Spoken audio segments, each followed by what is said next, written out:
সূরা আলে ইমরানের 6 নম্বর আয়াতে আল্লাহ দলিল দিচ্ছেন, ওয়াল্লাযী ইউসাউবিরুকুম ফিল আরহামি কাইফা ইয়াশা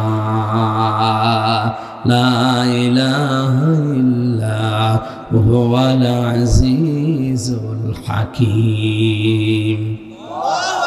আধুনিক যে তাফসীর গুলো পাওয়া যায় দেখবেন ওখানে আছে, তিনি সে আল্লাহ যিনি মায়ের রেহেমের ভেতরে তোমাদের আকৃতি তৈরি করেন। তাহলে আকৃতি বানানো, এই গঠন বানানোর দায়িত্ব কার?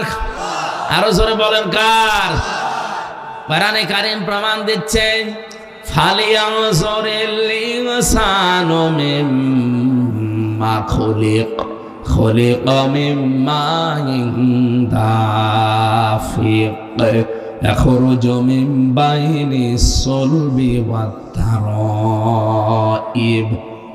সূরা তারিকের ভেতরে আছে, আল্লাহ পাক বলেন মানুষকে নজর করে দেখে না যে কি জিনিস দিয়ে তারে বানালাম।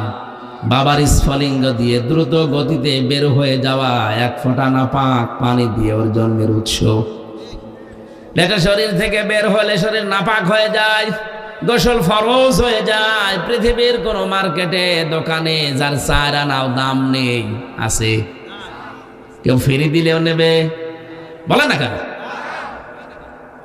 এটা বের হওয়ার সঙ্গে সঙ্গে মায়ের রেহেমের ভেতরে যখন যায়, বিজ্ঞান এখন প্রমাণ করছে এক একটা ফোঁটার ভেতরে কম পক্ষে 40,000 মানুষ বানানোর ক্ষমতা আছে। বাবার স্ফলিঙ্গ থেকে মায়ের রেহেম পর্যন্ত যেতেছে, জরায়ুর সাথে ধাক্কা লেগে দেওয়ালের সাথে তাল লেগে অনেকে পড়ে মারা যায়। ওই রেহেম পর্যন্ত পৌঁছাতে পারে হয়তো 1টা 2টা 5টা 7টা 13টা পর্যন্ত বাচ্চা এই দুনিয়ায় ক্যালিফোর্নিয়া একজনের হয়েছে। আমি যেহেতু একজন, তাহলে আমি ওই 40 লাখের ভেতরে মাত্র একজন। কথা বলেন, আল্লাহ দয়া করে ওই জায়গা থেকে আমারে পৌঁছিয়ে দিলেন। বিজ্ঞান এখন দেখতে পাচ্ছে গবেষণা করে, এই বীর্যটা যাবার পরে বাবার এই নাপাক বীর্য দিয়ে আল্লাহ 4টা জিনিস তৈরি করে, চুল, রগ, হাড় আর পর্দা। কয়টা? বলেন বলেন। মায়ের রেহেমের ভেতরে যে নাপাক পানির থলি আছে, এইটা দিয়ে আল্লাহ আরো 4টা জিনিস বানায়, রক্ত, গোশত, চর্বি আর চামড়া।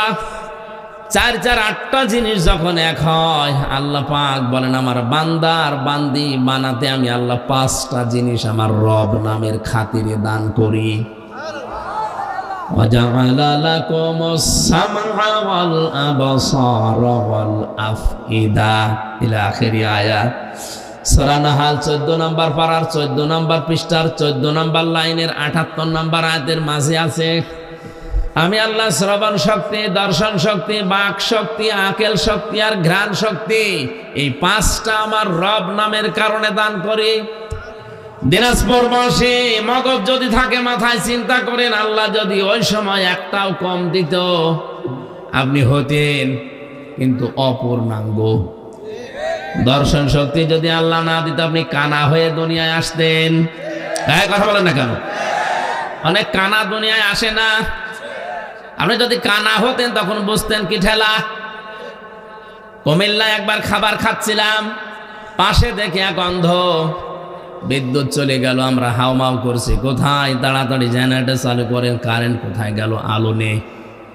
মাত্র 2 মিনিটের ভেতর ওনাদের জেনারেটরও নষ্ট, আলোর ব্যবস্থা করতে পারে নাই। অন্ধ আমার হাত চেপে ধরে বলছে, হুজুর মাত্র 2 মিনিট কারেন্ট চলে গেছে, আপনি চিল্লাচ্ছেন, অথচ আজ 42 বছর আমার জীবনে কারেন্ট নেই। 2 মিনিটের ভেতরে যদি আপনি এত চিল্লা পাল্লা করেন, আমি 42 বছরে তো আমার কান্নাকাটি করার দরকার কি? আল্লাহ হারিয়েছি আমি ছাড়া দুনিয়ায় কেউ জানে না। আপনি একটু চিন্তা করেন, যারা অন্ধ, উনি ওই দিন একটা তথ্য বলেছিলেন, হুজুর আপনারা যারা চোখওয়ালা মানুষ স্বপ্ন দেখেন, কিন্তু আমরা যারা অন্ধ তারা স্বপ্ন দেখি কিন্তু কিছু দেখতে পাই না, শুধু আওয়াজ শুনি। কত বড় নিয়ামত এই দর্শন শক্তি আল্লাহ পেটের ভেতরে আপনাকে দিয়েছেন। আল্লাহ পাক বলেন ৮ ৫ ১৩টা যখন এক হয়ে যায় তখন ওর আকৃতি তৈরি করার জন্য ফেরেশতারা আমাকে ৪০ দিন পরে যেটা পাল্টায় আমারে জিজ্ঞাসা করে এটা করব কি, এর ছেলে বানাবো না মেয়ে বানাবো। ইয়াখলুকু মা ইয়াশাউ ইয়াহাবু লিমান ইয়াশাউ ইনাসা ওয়া ইয়াহাবু লিমান ইয়াশাউ যুকুর।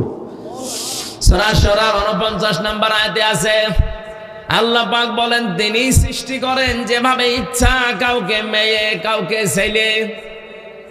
এই যে কাউকে মেয়ে কাউকে ছেলে সিদ্ধান্ত আসে কার থেকে? বলেন বলেন। আল্লাহ সিদ্ধান্ত নিয়ে লোকটাকে বানিয়েছে পুরুষ ছেলে। এটা এখন বলে না আল্লাহর আইন আমার ভালো লাগছে না, আমি মেয়ে হয়ে যাব। আল্লাহর চাইতে বেশি বোঝে।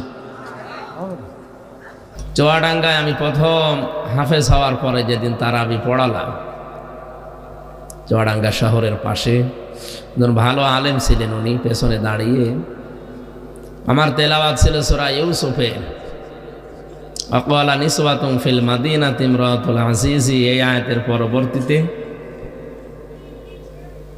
নামাজ শেষ করার পরে বলছে হাফেজ সাহেব দরজা এখনো খুলিনি। দরজা খুলিনি মানে ইউসুফ নবীকে জামা ধরে টান দেওয়ার পরে উনি যে দৌড় দিয়েছিলেন দরজার কাছে যাওয়ার পরে দরজা খুলেছে না, উনি দৌড় দেওয়ার সঙ্গে সঙ্গে দরজা খুলে গেছে না। তাফসীরে খাসেন মুফাসসির লিখেছেন উনি যখন জুলাইখা টান দিয়েছে পেছন দিক থেকে আল্লাহ পাক ফেরেশতা জিবরাইলকে সামনে এনে একটা চিঠি ধরেছিলেন। চিঠিটার ভেতরে লেখা ছিল আমি তোমার মালিক বলছি তুমি কিন্তু জিনা করতে পারো না। ওয়ালাকাদ হাম্মাত বিহি ওয়া হাম্মা বিহা। আল্লাহ পাক বলেন জুলাইখা যেভাবে রাজি হয়ে গিয়েছিল জিনা করার জন্য, ইউসুফ নবীও কিন্তু ঝুঁকে পড়েছিলেন। ঠিক আছে অর্থ? না না আপনি আলেন, হুজুর তো কিছু বলেন না, আপনার দোষ না, আপনি তো লাইনের লোক। এই যে হুজুর বসে আছে এত বড় পাগড়ি মাথায় দিয়ে, ঠিক আছে অর্থ? না না অর্থ ঠিক না। ওয়ালাকাদ হাম্মাত বিহি ওয়া হাম্মা বিহা, বাংলা অর্থ কিন্তু এইটাই দাঁড়ায় জুলাইখা যেমন সব কাপড় চোপড় খুলে রাজি হয়েছে জিনা করার জন্য, ইউসুফ নবীও কিন্তু রাজি ছিলেন। কারণ মানুষের ভেতরে একটা চাহিদা আছে, উনিও তো মানুষ না ফেরেশতা। এই হিসাবে বাংলা অর্থ যদি করি আমার ঈমান থাকবে। নবীর উপর একটা তহমত চলে যাচ্ছে। আল্লাহ পাক পরের শব্দে জানিয়েছেন লাউলা আর বুরহানা রব্বি, যদি তার রব তাকে কিছু বুরহান দলিল প্রমাণ না দেখাতেন। তাফসীরে অনেকগুলো নাম এসেছে, তার ভেতরে একটায় আল্লাহ পাক ফেরেশতা জিবরাইলকে একটা চিঠি দিয়ে সামনে দাঁড় করিয়েছিলেন। ফেরেশতা এসে বলে দেখো এদিকে তাকাও, তোমারও মন ওদিকে ঝুঁকে গেছে, কারণ যেমন তেমন মহিলা না, কিসের পরিমণি আর কিসের ঐশ্বরিয়া। এটা বিশ্ব সুন্দরী ছিল ওই সময়। আমি হাদিসে পড়েছি তামাম দুনিয়ায় 4 জন মহিলাকে আল্লাহ সব চাইতে বেশি সৌন্দর্য দান করেছিলেন, তার ভেতরে জুলাইখা 3 নম্বরে। সবচাইতে বেশি সুন্দরী ছিলেন পৃথিবীতে আমাদের আদি মাতা হযরতে হাওয়া আলাইহিস সালাম। 2 নম্বরে ইব্রাহিম নবীর দ্বিতীয় প্রথম স্ত্রী হযরতে সারা। 3 নম্বরে জুলাইখা। 4 নম্বরে আমাদের নবী মুহাম্মদ রাসূলুল্লাহর ছোট মেয়ে ফাতিমাতুজ জোহরা রাদিয়াল্লাহু তাআলা আনহা। তামাম দুনিয়ায় এত সুন্দর করে আল্লাহর কাউকে বানাননি, কিয়ামত পর্যন্ত বানাবেন কিনা তাও জানি না। পুরুষের ভেতরে যে 2 জন মানুষের নাম আমরা জানি সবচাইতে সুন্দর ছিল, তার 1 নম্বরে আমাদের নবী মুহাম্মদ রাসূলুল্লাহ, 2 নম্বরে ছিলেন হযরতে ইউসুফ। তাহলে পৃথিবীর শ্রেষ্ঠ সুন্দর সুন্দরী দাঁড়িয়ে আছে, যৌবনের চাহিদা আছে, সব কমপ্লিট, 10টা দরজায় তালা লাগানো। ইউসুফ নবী কিন্তু এই দৃশ্যটা দেখে সব কাপড় চোপড় খুলে যখন জুলাইখা দাঁড়িয়ে আছে তিনি ঝুঁকে পড়েছিলেন। আল্লাহ প্রথমবার এইটাই দিয়েছে, ওয়ালাকাদ হাম্মাত বিহি ওয়া হাম্মা বিহা। একটা বিহি দেওয়া আছে আর একটা বিহা দেওয়া আছে, একটা পুরুষ একটা মহিলা। মানুষ হিসাবে দুই জনেরই চাহিদা ছিল, কিন্তু ইউসুফ নবীকে আল্লাহ দলিল দেখিয়েছেন, এই জন্য তিনি সব কিছু বাদ দিয়ে দৌড় দিলেন। দরজার কাছে যখন যাচ্ছিলেন, মুফাসসির লিখেছেন ইউসুফ নবী ওই সময়ও কিন্তু ধারণা করে না যে দরজা খুলতে পারে, কারণ তিনি জানতেন যখনই আসেছি দরজাগুলো তালা লাগিয়েছে, একটা দুইটা না 10টা দরজায় তালা লাগানো। উনি আল্লাহর উপরে ভরসা করে গিয়েছেন, একেবারে দরজার কাছে যে দেখে না দরজা খোলে না। আল্লাহ পাক এইটাই জানিয়েছেন, আল্লাযীনা জাহাদু ফিনা লানাহদিয়ান্নাহুম সুবুলানা। এখানে কিন্তু সাবিল দেয়নি, আল্লাহ সুবুল দিয়েছেন। কোন মানুষ যদি আল্লাহর পথে চেষ্টা করে চলার জন্য সিদ্ধান্ত নিয়ে, মহান আল্লাহ তাকে হেদায়েতের রাস্তা দেখাতে হাজারো দরজা খুলে দেন। আপনি শুধু দাঁড়িয়ে যাবেন। ইমানের উপরে এই কঠিন পরিস্থিতিতে, যৌবনের চরম মুহূর্তে, এত বড় পদস্খলন যেখানে হওয়ার কথা, টিকেছিলেন। আল্লাহ এইটা লক্ষ্য করেছিলেন যে এত কঠিন জায়গায় টিকে থাকা অত সহজ না, কারণ বানিয়েছে কে? ভেতরের অবস্থা জানে কে? এরপরে ইউসুফ নবী যে পরীক্ষায় পাশ করে দরজা পর্যন্ত এসেছে, আল্লাহ পাক বলেন এবার আমার কুদরত আমি দেখালাম। দরজার কাছে এসে উনি কয়েক সেকেন্ড দাঁড়িয়েও ছিলেন, পেছনের দিকে তাকিয়ে দেখে যে মহিলা পেছন থেকে টান দিয়েছিল জামা ছিঁড়ে তার হাতে এক টুকরা চলে গেছে, ধরতে পারে নাই। ইউসুফ নবী পেছনে ঘুরে সামনে ঘুরে দেখলেন দরজা খুলে গেছে। আপনি যদি টিকে থাকতে পারেন, সর্বশেষ যে জায়গায় আপনার রাস্তা শেষ, ওখান থেকে আমার আল্লাহর রহমত শুরু হয়। ইন্নাল্লাযীনা ক্বালু রাব্বুনাল্লাহু সুম্মা ইসতাকামু তাতানাজ্জালু আলাইহিমুল মালাঈকা। আল্লাহ পাক বলেন, কোন মানুষ যখন বলে আল্লাহ তুমি আমার রব, এ কথা বলার পরে টিকে থাকতে পারে, দৃঢ় হতে পারে, সিদ্ধান্ত নিয়ে অটল থাকতে পারবে। পৃথিবী একদিকে কিন্তু আমার রব একদিকে, এই মনে করে যারা ইমানের উপরে থাকতে পারে, তাতানাজ্জালু আলাইহিমুল মালাঈকা, তাদের বিপদে আপদে আমি আল্লাহ ফেরেশতা নাযিল করে সাহায্য করি। দিনাজপুরবাসী কোরআনের এই আয়াতের দিকে তাকান। তাতানাজ্জালু এটা মোসারে, বর্তমান ভবিষ্যৎ, প্রেজেন্ট ফিউচার। মালাকুন 1 বছর, মালাইকা বহু বছর। আল্লাহ কেন এই শব্দগুলো আয়াতের ভেতরে দিলেন? কিয়ামত পর্যন্ত যারা সত্যি আল্লাহকে রব বলে কঠিন পরিস্থিতিতেও টিকে থাকতে পারবে, আপনি নিরপেক্ষ দৃষ্টিতে শোনেন, আল্লাহর কসম এ কোরআনে কারীম আমার সামনে, আমি নিজে এই বাস্তবতা দেখে এসেছি। আল্লাহ যে ফেরেশতা নাযিল করে তাদেরকে সাহায্য করে, ফেরেশতা এসে কি বলে? আল্লাহ তাখাফু ওয়ালা তাহজানু, কোনো ভয় নেই, কোনো চিন্তা নেই। কিসের ভয়, কিসের চিন্তা? হয়তো ওই লোকটা ওই সময় মারা যাওয়ার মুহূর্তে চিন্তা করতে পারে, আল্লাহ যে কঠিন জায়গায় আমি আছি, কঠিন পরিস্থিতিতে আছি, এ জায়গায় থাকা অবস্থায় যদি আমি মারা যাই, তাহলে আমার সন্তানের কি হবে, আমার স্ত্রীর কি হবে, আমার যে সম্পদের পাহাড় আছে, আমার বিভিন্ন ব্যবসা প্রতিষ্ঠান আছে, এগুলোর কি হবে, কে দেখবে? আল্লাহ পাক যেন কানে কানে ফেরেশতাদেরকে দিয়ে বলাই, বল তোর কোনো চিন্তা নেই, তুই চলে যা, তোর ওগুলো আল্লাহ দেখবে। এটা বলার কথা কারণও আছে। জেলখানাতে থাকার সময় এক কয়েদি, এক কারারক্ষী এসে বলছে, হুজুর একজনের ফাঁসি হওয়ার কথা, রাত 10টা 1 মিনিটে ফাঁসি। ওনারে মাগরিবের পরে বললাম, স্যার আপনার ফাঁসি হবে, আপনি প্রস্তুতি নেন। উনি বলছে, কারারক্ষী ভাই আর কয় ঘন্টা আছে? বলে এখন 3 ঘন্টা। উনি বলে, দেখো 3টা ঘন্টা সময় নষ্ট করা দরকার নেই, আমি 2 ঘন্টা ঘুমালাম, তুমি আমারে ডেকে দিও। দিনাজপুরবাসী আমরা আছি কোন জগতে? তারাও তো এই জগতেরই মানুষ। মাত্র 3 ঘন্টা পরে যার ফাঁসি, সেই লোকটা বলছে 2 ঘন্টা পরে আমারে ডেকে দিও, আমি এখন ঘুমিয়ে গেলাম। অথচ তার ছেলে ঘুম হয়ে আছে।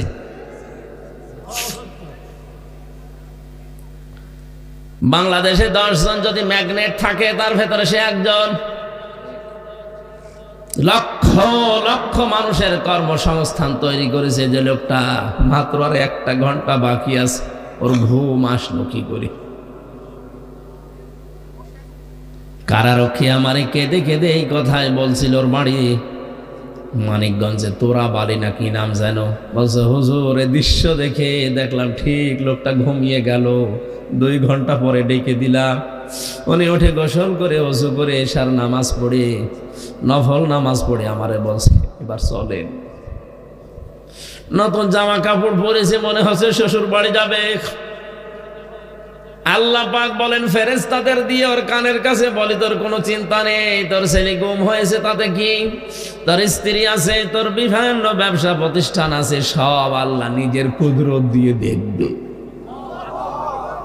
আমি বিশ্বাস করেছি, কারণ ওই অবস্থা না হলে কোনোদিন একটা মানুষ এই মুহূর্তে ফাঁসির দড়ির দিকে যাওয়ার কথা না। এমনকি 2টা ঘন্টা ওর ঘুম আসার কথা না। জেলখানায় সব চাইতে বেশি লাগে আমি জানি এই 3টা বছরে ঘুমের বড়ি, কারণ ঘুম আসতে চায় না। 24 ঘন্টা তো কোনো কাজ কাম নেই, শুধু বসে থাকা। এই লোকটার কাছে যদি আল্লাহর এরকম কিছু না আসতো, বলেন আপনার বিবেক দিয়ে ওর ঘুম আসার কথা? আয়াতের পরবর্তীতে আল্লাহ বলেন আবশিরু বিল জান্নাতিল্লাতী কুনতুম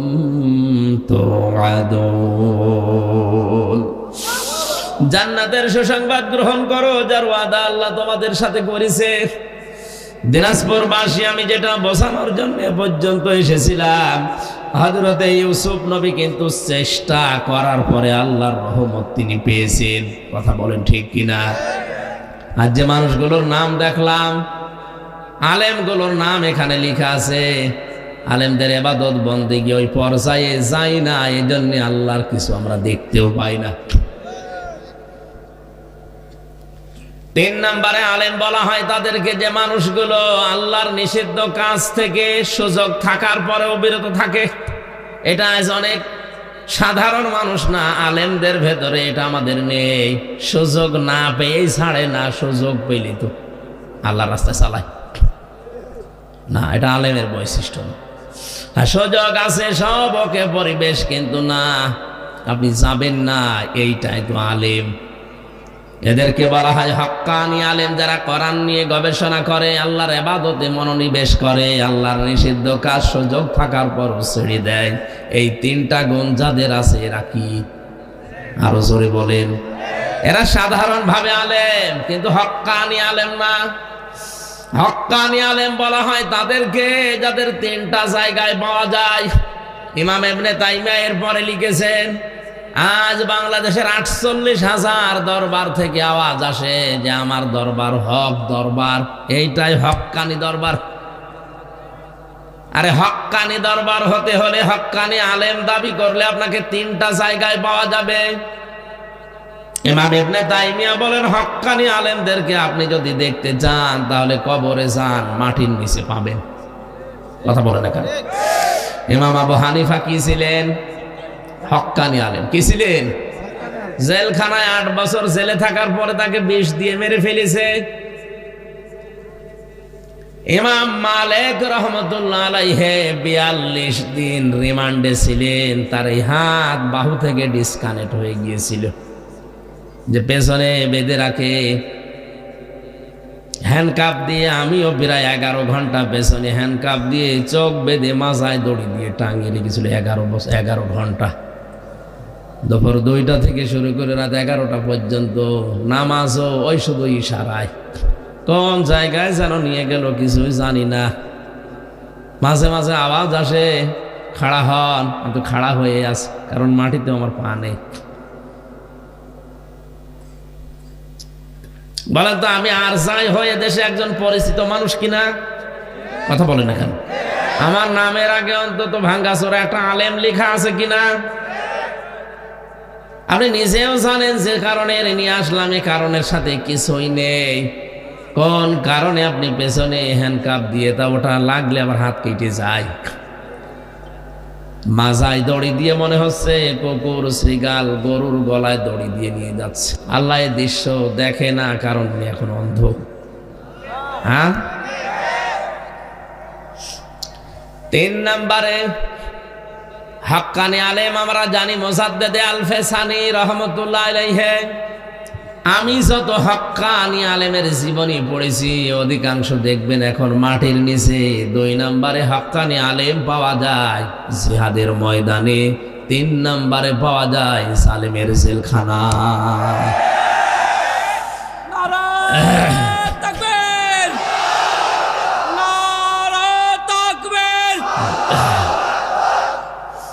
আমরা হক্কানি আলেম খোঁজার জন্য বিভিন্ন দরবারে যাই, গাছতলায় যাই, আস্তানায় যাই। কে বলেছে একটা অন্যায় দেখে যে লোকটা প্রতিবাদ না করে চুপ করে থাকে, নবীজির ভাষায় হলো একটা বোবা শয়তান।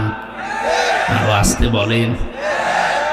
এদেশে আমার যতটুকু ধারণা কারো লাগতো না অন্যায় শুরু হলে 48,000 পীর যদি একবারে প্রেস ক্লাবের সামনে গিয়ে বলতে এটা চলতে দেব না, জীবন দেব, এটা চলতে দেব না, কোনো অন্যায় দেশে প্রমোট করতে পারতো না। এত বেশি বেশি খাবার খায়, শুধু ভুড়ি ভুড়ি ছাড়া কিছুই পাওয়া যাচ্ছে না। এত বড় বড় ভুড়ি হয়, আমার তো মনে হয় উকুন মারা যাবে। মহিলারা ওদেরকে দেখে লজ্জা পায়। আল্লাহ, সেলিমে হয় আমাদের আর পেট হয় এর। কি পেট দাও, আখের পেট বানিয়েছে। যাই হোক, এই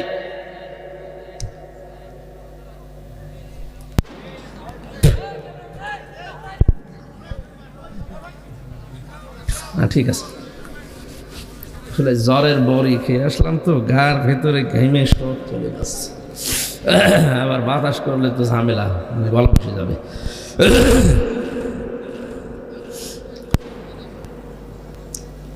কোরআন নাজিল হওয়ার পর দিন থেকে আজকের এই দিন পর্যন্ত যত মানুষ কোরআন শুনেছে, শুনবে, এই শ্রোতা আল্লাহর ভাষায় 3 প্রকার। কয় প্রকার? এখানে যারা বসে আছেন আপনি মিলান তো কোন প্রকারে আছেন? আল্লাহ পাক বলেন 1 নম্বরে শ্রোতা কোরআনের তারা হবে। ওয়াকালাল্লাযীনা কাফারু লা তাসমাউ লিহাযাল কুরআনি ওয়ালগাউ ফীহি লাআল্লাকুম তাগলিবুন।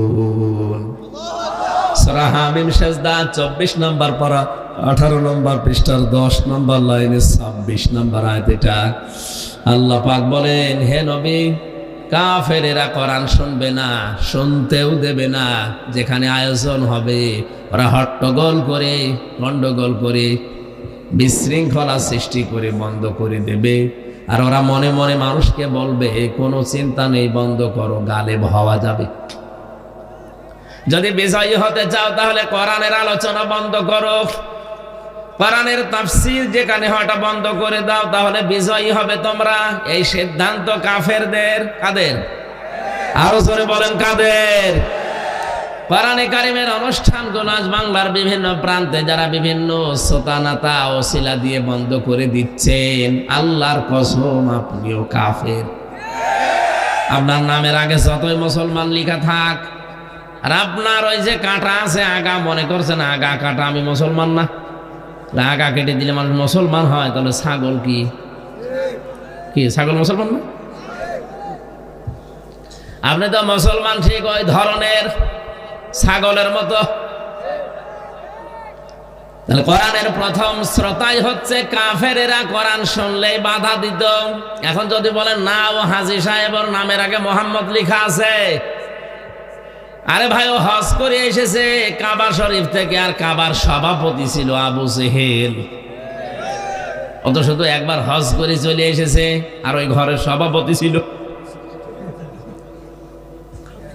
কোরআনের শ্রোতা 2 নম্বরে তারা, ওরা শুনতেও আসে, বিশ্বাসও করে। আমির হামজা বানিয়ে বলবে না, আল্লাহর কথাই বলবে, শোনেও মন দিয়ে। ওয়াইদা কিলা লাহুম তাআলাউ ইলা মা আনজালাল্লাহু ওয়া ইলার রাসূলি রাআইতাল মুনাফিকিনা ইয়াসুদ্দুনা আনকা সুদুদা। সূরা নিসা 5 নাম্বার পারা 7 নাম্বার পৃষ্ঠার 1 নাম্বার লাইনের 61 নাম্বার আয়াত। এটা ফি জিলালিল কোরআন তাফসিরে আছে। হে নবী, যখন ওদেরকে বলবেন আসো আল্লাহর বিধানের দিকে, রাসূলের আদর্শের দিকে, রাআইতাল মুনাফিকিনা, আপনি দেখবেন মুনাফিক যারা, ওরা শুনতে এসেছিল, বিশ্বাসও করছিল, কিন্তু যখন দেখবে যে এগুলো তো আমাদের বাস্তবের সাথে মেলে না, কারণ আমরা যে রাস্তায় হাঁটি সে রাস্তায় এগুলো মিলছে না, তখন আস্তে করে পেছন দিক থেকে তারা কেটে পড়বে। এগুলো নির্ভেজাল টাটকা মুনাফিক। মোনাজাতের আগে দেখেন কোনটা ওঠে না, তাহলে একেবারে ওঠাউঠি করার দরকার নেই। আমি গুণ বললাম। 3 নম্বরে কোরআনের শ্রোতা তারা, আল্লাহ পাক বলেন ইন্নামাল মুমিনুনা আল্লাযীনা ইযা যুকিরাল্লাহু ওয়াজিলাত কুলুবুহুম ওয়া ইযা তুলিয়াত আলাইহিম আয়াতুহু যাদাতুহুম ঈমানা ওয়া আলা রাব্বিহিম ইয়াতাওয়াক্কালুন। সূরা আনফালের 2 নম্বর আয়াত। এখানে একটা তথ্য আছে, এই ভালো করে শুনুন, বাইরে যে গীবত করবেন না। মত পার্থক্য থাকতে পারে এই আয়াতের ব্যাপারে আলেমদের, কিন্তু একটা মত তো আপনি নিতেই পারেন। একটু ভালো করে শুনবেন। এটা যদি বুঝে আপনি আমল করতে পারেন, আমার যতটুকু কোরআনের উপরে বিশ্বাস আছে, বাস্তবতায় আমি যা দেখছি এদেশের হাজারো দরবার এমনি বন্ধ হয়ে যাবে। একটু মিলান তো। আল্লাহ বলেন কোরআনের শ্রোতা 3 নম্বরে তারা, যাদের সামনে আল্লাহর আয়াত পড়লে ওদের অন্তরাত্মা কেঁপে ওঠে, ওদের কলবে কাঁপ ধরে। কোথায়? বলেন বলেন। ওয়াইদা তুলিয়াত আলাইহিম আয়াতুহু যাদাতুহুম ঈমানা। আরে মানুষগুলোর সামনে কোরআনে কারীম তেলাওয়াত করলে যখন ওরা বোঝে, অনুধাবন করে, উপলব্ধি করতে পারে, তখন ওদের ঈমান যা আছে আরো বেড়ে যায়। কোরআনের আলোচনা ঈমান বাড়ে ঈমানদারের। কার? আরো জোরে বলেন। এ কোরআন নবীজি আবু জেহেলের সামনেও পড়েছিলেন, আবু বকরের সামনেও পড়েছিলেন। 2টার নামের আগে কি আছে? আবু। বলেন বলেন। এক আবু জেহেল কোরআন শোনার পরে ওর শয়তানি বেড়েছে, আর এক আবু বকর কোরআন শোনার পরে ওনার শয়তানি না, ওনার ঈমান বেড়ে গেছে। এখানে যদি আবু বকরের মতো মন নিয়ে বসেন, মাস্ট বি আপনার ঈমান বাড়বে। এই গ্যারান্টি আল্লাহর। যাদাতুহুম ঈমানা, আপনার ঈমান বাড়বে। কিন্তু আবু জাহেলের মন নিয়ে যদি কেউ বসে, ওর ঈমান না, ওর শয়তানি বাড়বে।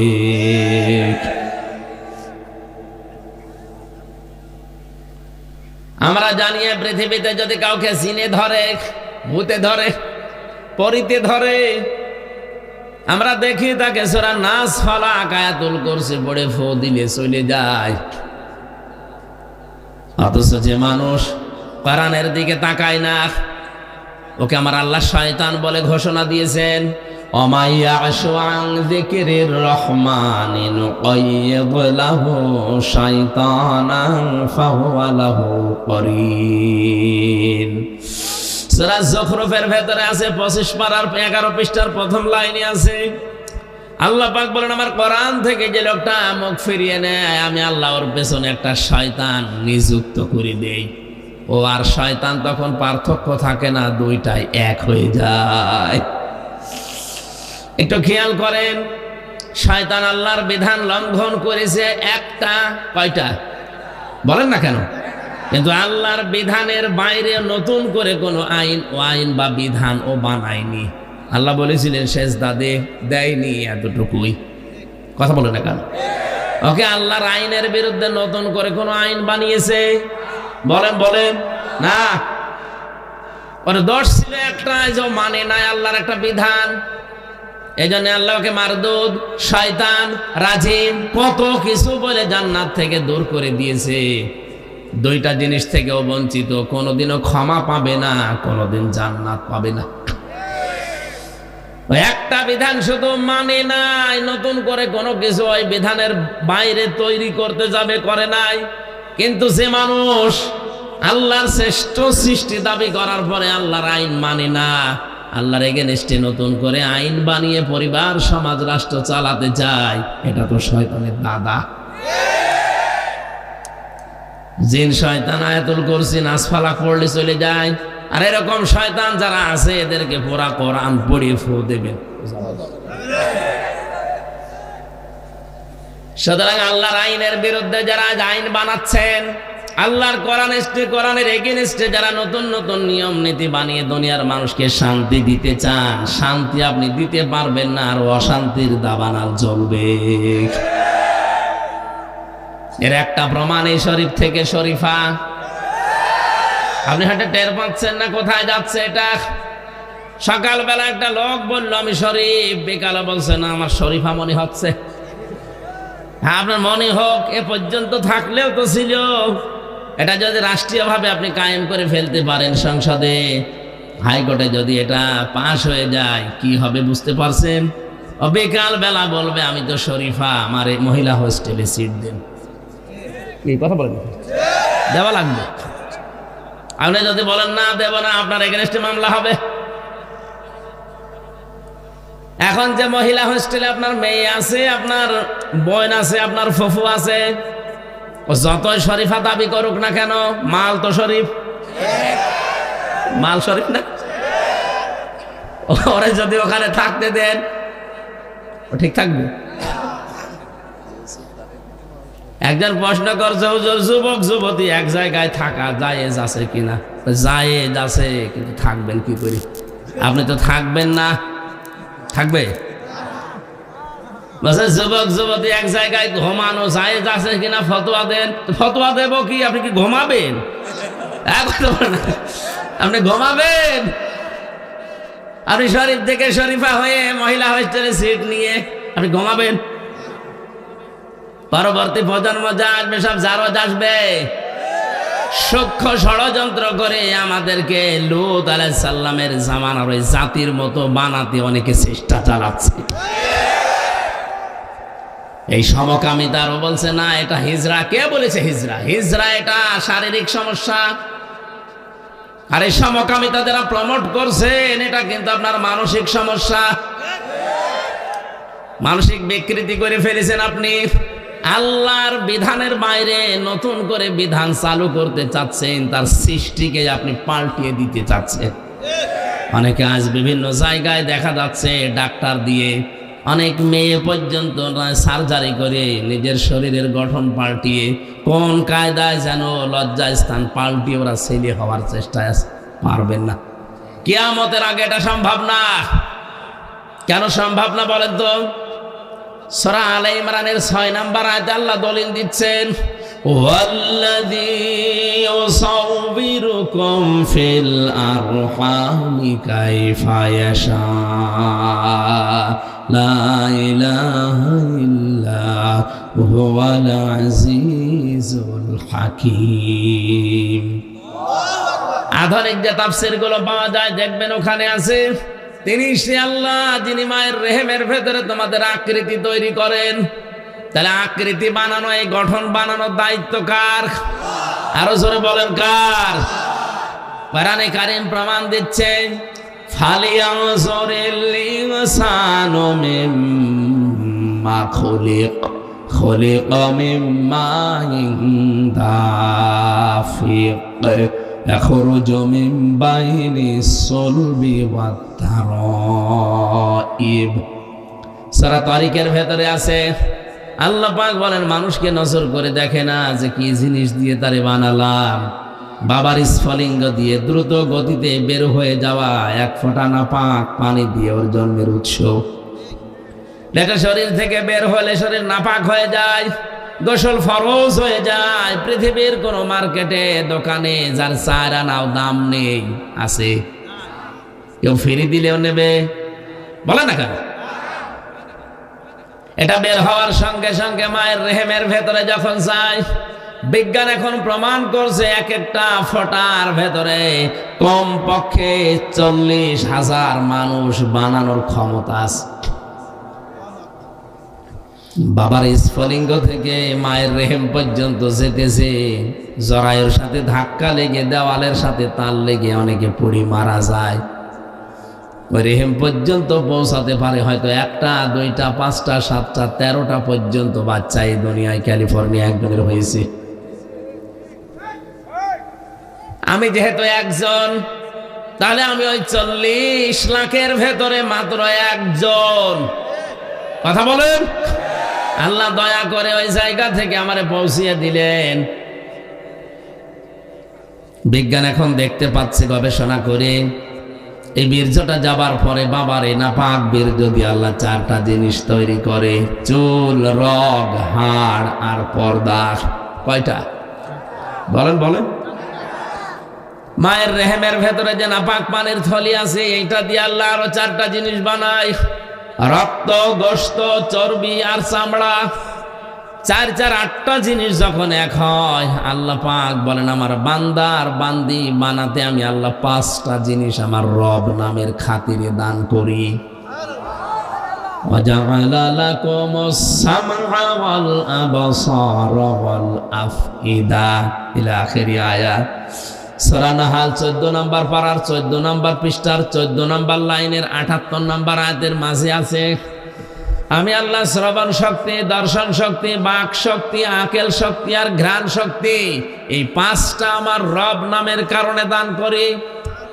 দিনাজপুরবাসী মগজ যদি থাকে মাথায়, চিন্তা করেন আল্লাহ যদি ওই সময় একটাও কম দিত, আপনি হতেন কিন্তু অপূর্ণাঙ্গ। দর্শন শক্তি যদি আল্লাহ না দিত, আপনি কানা হয়ে দুনিয়ায় আসতেন। কথা বলেন না কেন? অনেক কানা দুনিয়ায় আসে না। আপনি যদি কানা হতেন তখন বুঝতেন কি ঠেলা। কুমিল্লায় একবার খাবার খাচ্ছিলাম, পাশে দেখে এক অন্ধ, বিদ্যুৎ চলে গেল, আমরা হাউমাউ করছি, কোথায়? তাড়াতাড়ি জেনারেটর চালু করেন, কারেন্ট কোথায় গেল? আলো নেই। মাত্র 2 মিনিটের ভেতর ওনাদের জেনারেটরও নষ্ট, আলোর ব্যবস্থা করতে পারে নাই। অন্ধ আমার হাত চেপে ধরে বলছে, হুজুর মাত্র 2 মিনিট কারেন্ট চলে গেছে, আপনি চিল্লাচ্ছেন, অথচ আজ 42 বছর আমার জীবনে কারেন্ট নেই।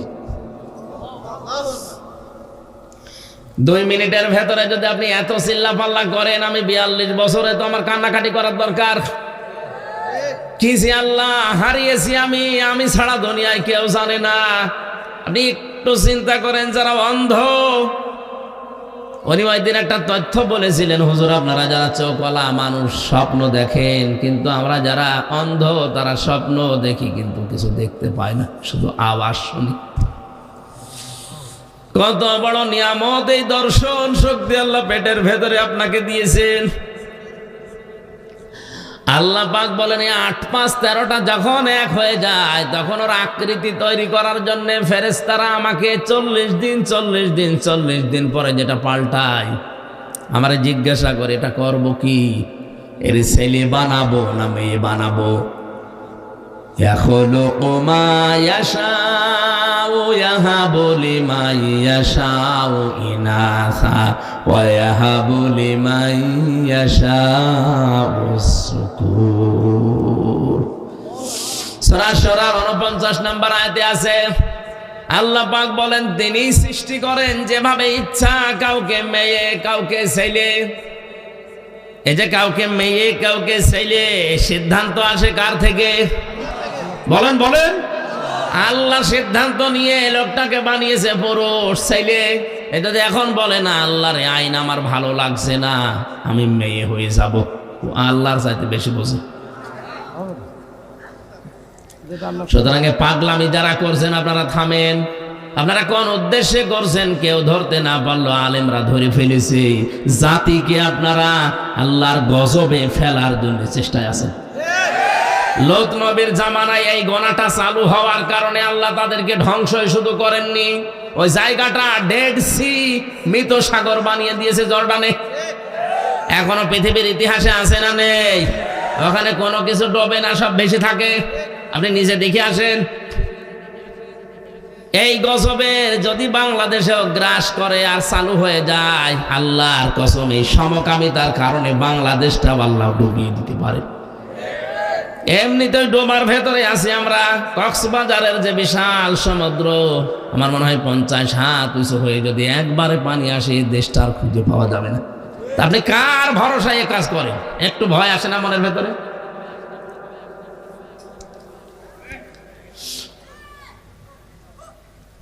আমার ভাইরা, কোরআনে কারীম থেকে তাফসীর আকারে যে কথাগুলো বলার জন্য আপনারা লিখে দিয়েছেন তাফসীরুল কোরআন মাহফিল, আমি 2 জায়গা থেকে 2 রকম আয়াত পড়েছি। রহমানের বান্দা কারা দুনিয়াতে তাদের 12টা গুণ অর্জন করা লাগে, আর বিশ্ব নবী মুহাম্মদুর রাসূলুল্লাহকে আল্লাহ সতর্ককারী হিসাবে কি করতে পাঠালেন। এই যে মাস চলছে শাবান মাস, এই মাসেও কিছু সতর্কীকরণ আছে, কিছু কাজ আছে। আমরা অনেকেই মনে করি সবে বরাত মানে এই শাবান মাস, না। এখানে প্রায় 5টা শিক্ষা আমাদের দেওয়ার জন্য শাবান মাস বছরে বছরে আসে। আজ আমার 33 বছর বয়স, প্রতি বছরে মাসটা কিন্তু আমার জীবন থেকে চলে যায়, একটা শিক্ষাও আমরা নিতে পারি না। হ্যাঁ, নিয়েছি, শুধু খাওয়া। কথা বলে না কেন? এদেশের যত ইবাদত বন্দেগী আমরা দেখতে পাচ্ছি অধিকাংশগুলোই খাওয়া ভিত্তিক। সবে বরাতে খাওয়া, সবে কদরে খাওয়া, সবে মেরাজে খাওয়া, মানুষ মরে গেলে খাওয়া, জন্ম হলে খাওয়া। এই কথা বলছেন না? খাওয়া ছাড়া কোন ইবাদত আছে আপনি দেখান? নেই। আর মুসলমানদের আর কিছু জানা না থাক, কি করে খাওয়া লাগে 2 নম্বরই করে, এটা ভালো জানে। জেল থাকা অবস্থায় আমার দাদা মারা গিয়েছিল। একবার বলছিল একটা গল্প, এক লোক মুসলমান, খ্রিস্টান আর ইহুদি 3 জন মিলে বন্ধুত্ব করে দোস্তি করে বেড়াতে গেছে। সন্ধ্যাবেলায় 3টা 4টা রুটি কিনে বলছে আমরা খেয়ে নেই। 3 জন 3টা খেয়ে আর একটা আছে। ইহুদি খ্রিস্টান বলছে আমরা তো এখন খেলাম, এইটা রেখে দাও, পরে ক্ষুধা লাগলে খাওয়া যাবে। মুসলমান বলছে না, আসো টেনে ছিঁড়ে ভাগ করে খেয়ে ফেলি, ওর ধান্দা শুধু খাওয়া। খ্রিস্টান বলছে না, এখন ঘুমাও, রাতের বেলা ঘুমের ভেতরে যে আশ্চর্য স্বপ্ন দেখবে সেই রুটি খাবে। মুসলমান বলছে এবার ঠিক আছে, ঘুমাও। ওরা 2 যখন ঘুমিয়েছে, ও উঠে রুটি খেয়ে মুখ মুছিয়ে এবার ঘুমিয়েছে। ইহুদি ডাক দিয়ে বলো, ভাইরা ওঠো, আমি আশ্চর্য স্বপ্ন দেখলাম। কি? আমি দেখি আমার নবী মুসা আলাইহিস সালাম 6ষ্ঠ আসমানে আমারে ডাক দিল, উম্মত তোর উপরে আমি খুশি। ওই যে রুটি আছে তুই খাবি। এত উপরে নিয়ে আমার নবী যদি আমারে বলতে পারে এই রুটি আমার, রুটি আছে। খ্রিস্টান বলছে তোমার স্বপ্ন হইল। আমার নবী ঈসা আমারে ডাক দিয়ে বুকের সাথে বুক মিলিয়েছে, কপালে চুমা দিয়ে বলে, উম্মত তোর জীবনের উপরে আমি খুশি, ওই যে রুটি আছে তুই খাবি। রুহুল্লাহ বলা হয় যাকে এত বড় পাওয়ারফুল নবী, বাবা ছাড়া দুনিয়ায় এসেছে। এই নবী আল্লাহর ছেলে বলে আমরা জানি। সুতরাং রুটি আমার। মুসলমান তো ওঠে নাও, জেগে ঘুমাচ্ছে। আরে চিমটি দিয়ে তুলেছে, ওঠ, রুটি আর নেই। অত জানে রুটি আছে কি নেই। শেষে ওইটা বলছে তোমাদের স্বপ্ন আমি সব শুনেছি, এটা স্বপ্ন হইল। তোমরা যখন ঘুমিয়ে আছো, আমি দেখি বিশাল এক দৈত্য দানব বড় এক মগর নিয়ে আমার সামনে এসে বসে, এই মুসলমান, জীবন যদি বাঁচাতে চাস রুটি খাক। আমি করব কি? জীবন বাঁচানোর তাকিদে রুটি খেয়ে ফেলিস। ইহুদি খ্রিস্টান বলে, ভাই এত বড় বিপদ গেল, ডাকতে পারলে না? ডাকবো কি করে? একজন আছে 5ম আসমানে আর একজন 6ষ্ঠ আসমানে, আমি তো খুঁজে পাইনি। খাওয়া কি করে লাগে আমরা অন্য কিছু না জানলে ধান্দাটা ভালো জানি। খালি খাওয়া, খাওয়ার উপরেই চলছে। অথচ মুসলমানদের যে 2টা দিবস আমরা জানি, ঈদুল আজহা, ঈদুল ফিতরে, শুধু খাওয়া না, আগে খাওয়াবেন এরপরে খাবেন। কি ঈদুল ফিতরে আপনি নিজে 1 মাস রোজা রাখার পরে মরণের খাওয়া খাবেন হবে না, আগে সাকাত দেন, ফিতরা দেন, দান করেন, সেমাই কিনে দেন, গরিব মানুষ খাবে, হাসবে, ওর হাসি দেখে আপনি হাসবেন। ঈদুল আজহাতেও তা জবাই করে আপনি পশু খেয়ে ফেলবেন হবে না, আগে গরিবকে পৌঁছিয়ে দেন। গরিবের সন্তানগুলো খাবার খাবে, হাসবে, ওর আনন্দ দেখে আপনি আনন্দ করবেন। তাহলে ইসলামের ইবাদত হচ্ছে আগে ত্যাগ, এরপরে ভোগ। বলেন না কেন? এ বাকি বাদ দিয়ে আর যা আছে আপনি তাকান, আগে ত্যাগ না আগে ভোগ? খালি খাবো নেব, এই নতুন নতুন দিবস তৈরি হয় আর খালি খাওয়া বাড়ে। এই যে কয়েকদিন আগেও একটা দিবস, কয়েকদিন পরে আসবে 14ই ফেব্রুয়ারি, এটাও একটা দিবস অনেকে বানিয়েছে। এই দিবসে খালি খাবো নেব। কথা বলে দেখা। ও আর 25 মিনিট আছে। এনাকে অনেকে এখানে টাকা পয়সা 1 বছর ধরে গুছিয়েছে, উনি ওই শরীফাকে ফুল কিনে দেবে। এ দিবস মুসলমানদের জন্য না, মুসলমানদের দিবস শুধুমাত্র ওই 2টা।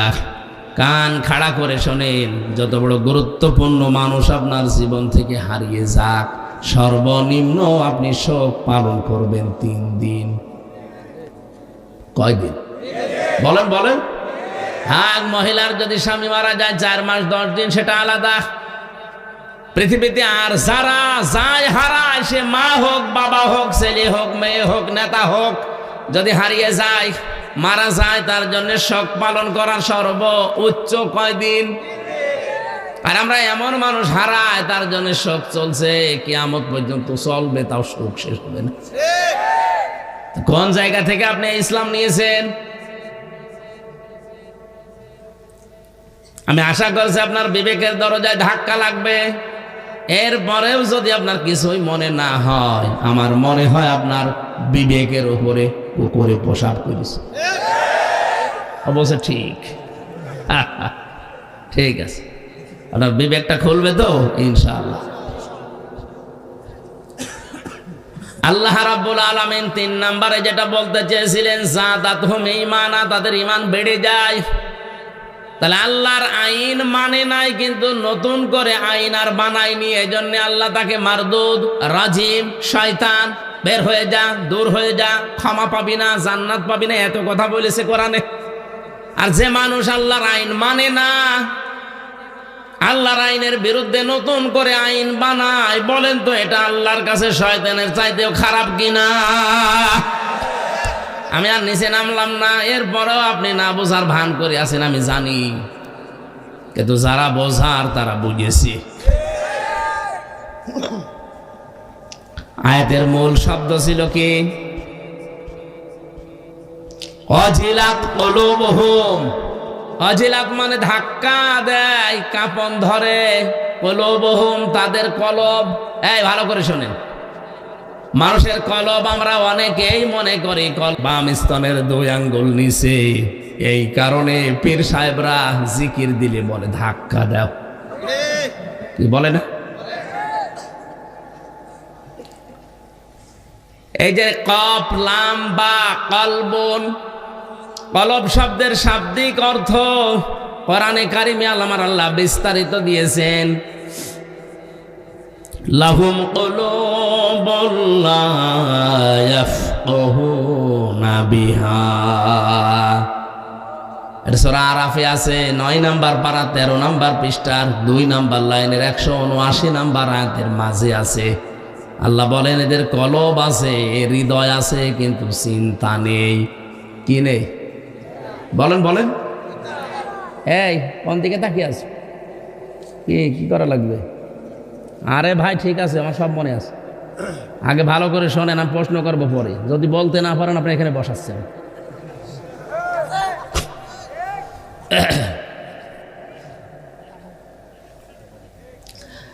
খেয়াল করে শোনেন, অনেক বেদাত এই দেশ থেকে বিদায় হবে আচ্ছা বুঝলে।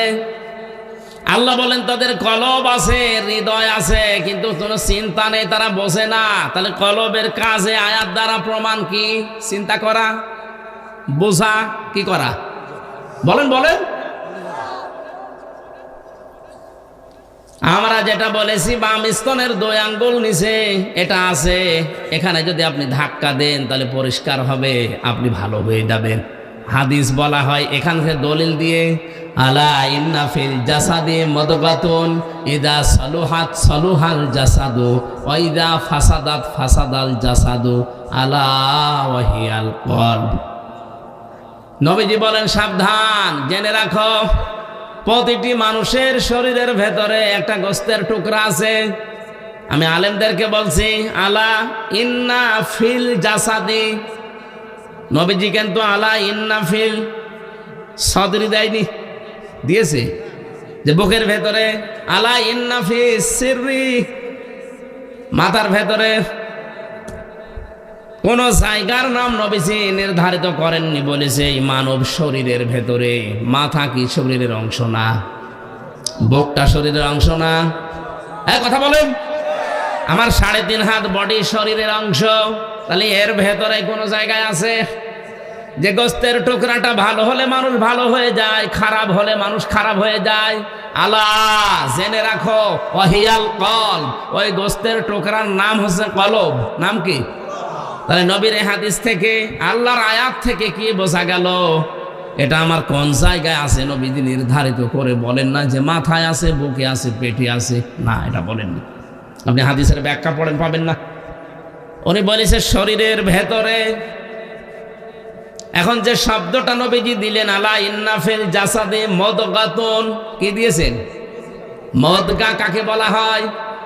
বিজ্ঞান এখন কম্পিউটার দিয়ে দেখিয়ে দিচ্ছে যে মুদগা তৈরি হতে 3টা জিনিস লাগে। কয়টা? মানুষের এই যে রেহেমের ভেতরে যে 40 দিনে পাল্টায়, এটার নাম প্রথমে হয় আলাক, জমাট বাঁধা রক্ত, ঝুলন্ত যোগ, মাটির নির্যাস। বাকি 40 দিনে যেটা হয়ে যায় তার নাম মুদগা। কি? মুদগা হওয়ার জন্য শর্ত 3টা। 1 নম্বরে ওর ভেতরে রক্ত থাকা লাগবে, 2 নম্বরে ওর ভেতরে চর্বি থাকা লাগবে, 3 নম্বরে রাবারের উপরে দাঁত দিয়ে কামড় দিলে যেভাবে দোড়া কাটা ভাগ বসে যায়, ওর ভেতরে এরকম দাগ দেখা যাবে। আমি এখানে সভাপতি সেক্রেটারি যারা আছি, মুরব্বী মানুষ, এমনি মরে যাবে, তারপরও বলছি আপনারা যদি মাথা ফাটিয়ে এই জায়গায় কলয় যে মগজটা বের করে নিয়ে আসি, আর বাম স্তনের এই জায়গা থেকে যদি কেটে গোস্তটা নিয়ে আসি, আপনাদের কাছে আমার প্রশ্ন, এবার বলেন তো কম্পিউটারের সাথে, নবীর হাদিসের সাথে, কোরআনের আয়াতের সাথে মিলছে কোনটা?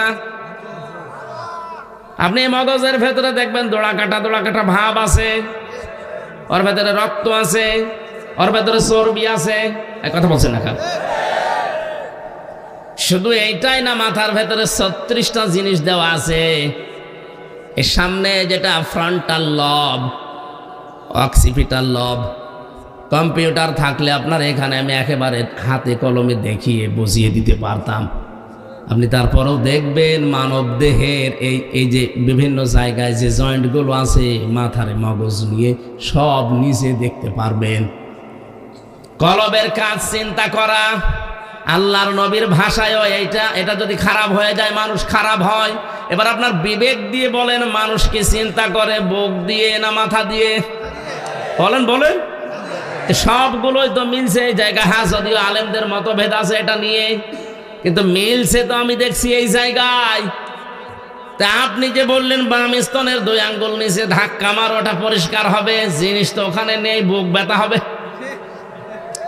আর আমার মনে হয় বাম স্তনের 2 আঙ্গুল নিচে যে গোস্তের টুকরা, ওইটা পরিষ্কার হলে মানুষ ভালো হয় না। মানুষ ভালো হয় যখন এইটা পরিষ্কার হয়। আজ এইটা পরিষ্কার নেই, এই জন্য ঘুষ খায়।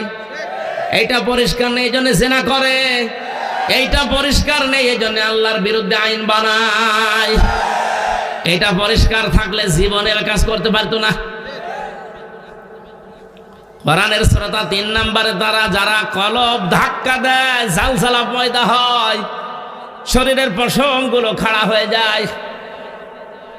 وَإِذَا سَمِعُوا مَا أُنزِلَ إِلَى الرَّسُولِ تَرَى أَعْيُنَهُمْ تَفِيضُ مِنَ الدَّمْعِ مِمَّا عَرَفُوا مِنَ الْحَقِّ يَقُولُونَ رَبَّنَا آمَنَّا فَاكْتُبْنَا مَعَ الشَّاهِدِينَ। সূরা মায়েদা 7 নাম্বার আর প্রথম নম্বর পৃষ্ঠা প্রথম নাম্বার লাইনে 83 নাম্বার আয়াত এটা। হে নবী, আপনি যখন কোরআন শোনাবেন মানুষদেরকে, যারা আপনার বক্তব্য বুঝতে পারবে, উপলব্ধি করবে, দেখবেন ওদের চোখ দিয়ে পানি পড়ছে। কোরআনের আলোচনায় সবার চোখে পানি আসে না, আমরা তো বুঝেই না হাতে পানি আসবে কি করে। কোরআনের শ্রোতাদের বৈশিষ্ট্য 3 নাম্বার এটা, ওয়ালা রব্বিহিম ইয়াতাওয়াক্কালুন। কোরআন শুনে বুঝে উপলব্ধি করে বাড়ি যাওয়ার সময় সিদ্ধান্ত নেয়, জীবন চলে গেলেও আল্লাহর উপরে ভরসা আমি শেষ করব না। জোরে বলেন সুবহানাল্লাহ। তাহলে আমরা কোরআনের 1 নাম্বার শ্রোতা হতে চাই না, 2 নাম্বারও না, 3 নাম্বারটা হতে চাই। কথা বলেন। এই কোরআন থেকে আমরা তেলাওয়াত করলাম সূরা মুদ্দাসসিরের মাত্র 2টা আয়াত। জবান খুলে তাফসীর আকারে শোনার জন্য আল্লাহর কালাম পড়েন। আউযু বিল্লাহি মিনাশ শাইতানির বিসমিল্লাহির রহমানির রহিম।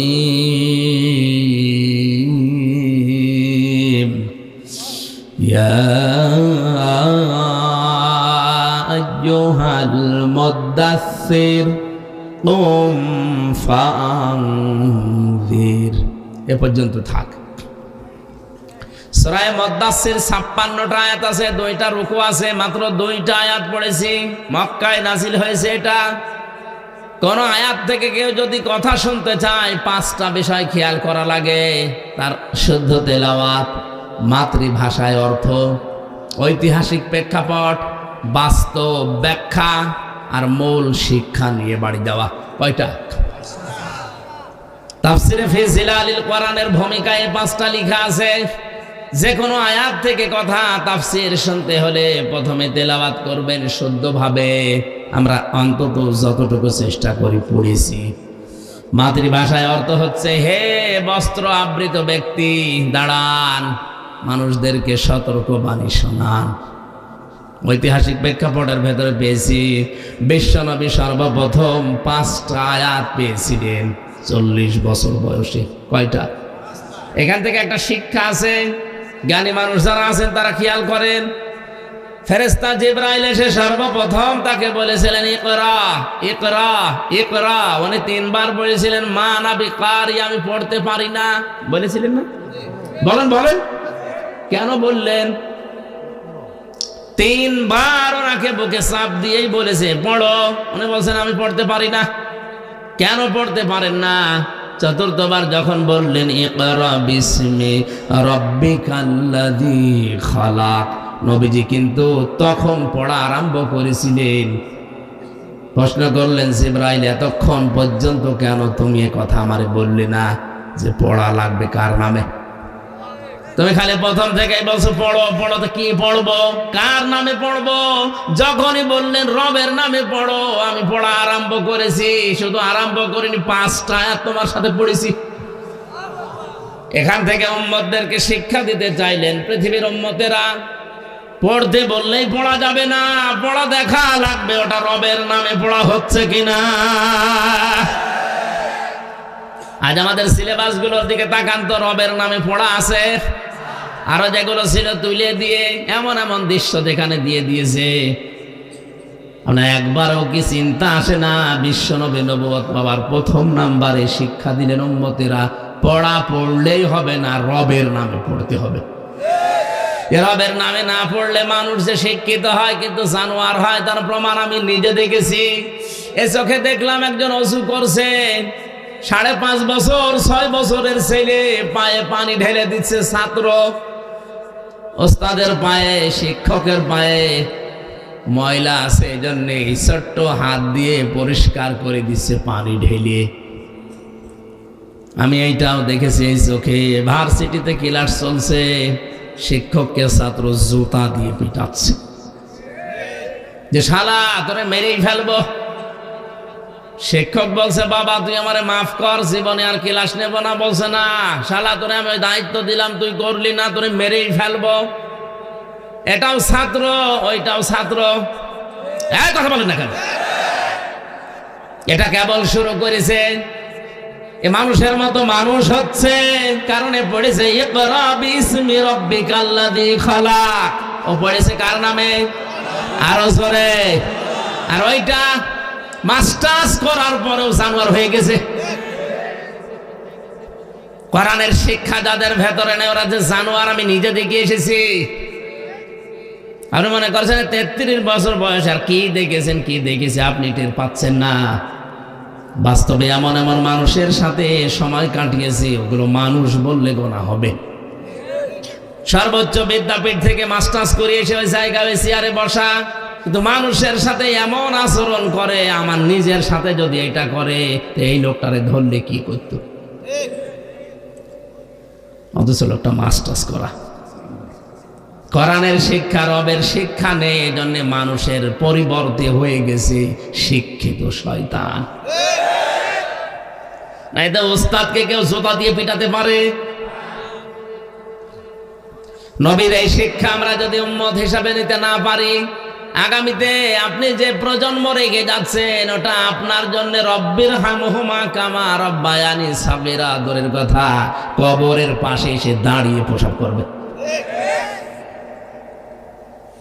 এই জন্য রবের নামে শিক্ষা ব্যবস্থা চালু করা দরকার, এটা আমাদের ইমানের দাবি। ৯৬% মুসলমানের দেশে যদি রবের নামে পড়া শুরু না হয়, আমি পড়বো কার নাম নিয়ে? সুতরাং আমাদের শিক্ষা ব্যবস্থায় 1 থেকে মাস্টার্স পর্যন্ত 100 মার্কের কোরআন এবং হাদিস আমরা মাস্ট বিচার। ইন্নাদ-দীনা ইনদাল্লাহিল ইসলাম, বিসমিল্লাহির রহমানির রহিম, ইকরা বিইসমি রাব্বিকাল্লাযী খালাক। এগুলো মনোগ্রামে লিখে দেন। এগুলো বাদ দিয়ে কি লিখেছে ও নিজেও বোঝে না, যাদের বোঝায় তারাও বোঝে না। প্যাক আরম্ভ করেছে। আশা করছি আপনি বিবেক দিয়ে শুনছেন, যারা উপলব্ধি করছেন। আর যারা শোনার পরে যাদের কলব নেই, মরে গেছে, মরা মানুষের সামনে বলা আর না বলা সমান। আমার ভাইরা, আমি কলবের পরিচয়টা দিতাম না, এই কারণে দিয়েছি যারা আজ মানুষকে ধোঁকা দিয়ে বোকা বানিয়ে বাম স্তনের 2 আঙ্গুল নিচে গোস্তের টুকরা কলব, এটা ধাক্কা মারো পরিষ্কার হবে, এই কথা বলে পরিষ্কার করাছে। জিনিস যদি ওখানে না থাকে, কারণ চিন্তা করে মানুষ মাথা দিয়ে, আর মগজের যে সিস্টেম মদগার সাথে মিলছে মাথা, এটা মেলে না। তাহলে এই ব্যবসাগুলো আজ বাংলাদেশে যারা বিভিন্ন মরিদ নিয়ে করছে, যে ধাক্কা লাগাও, ও যখন বুঝবে কি ধাক্কা লাগাবো, এখানে তো জিনিস নেই, আমার বুক ব্যথা হবে, আমি আরো দলে নেই, তখন ওদের দরবার এমনি বন্ধ হবে। তখন ওই সময় তোরা আমির হামজাকে দেখতে পারবে। কথা বলে না কেন? এই জন্যই বলো পীর বিরোধী। কিসের পীর বিরোধী? আপনি ভণ্ডামি করে খাচ্ছেন। চট্টগ্রাম সিলেট বিভাগে গরম সন্নি ঠান্ডা সন্নি নাম নিয়েছে, কাজ কামার নেই।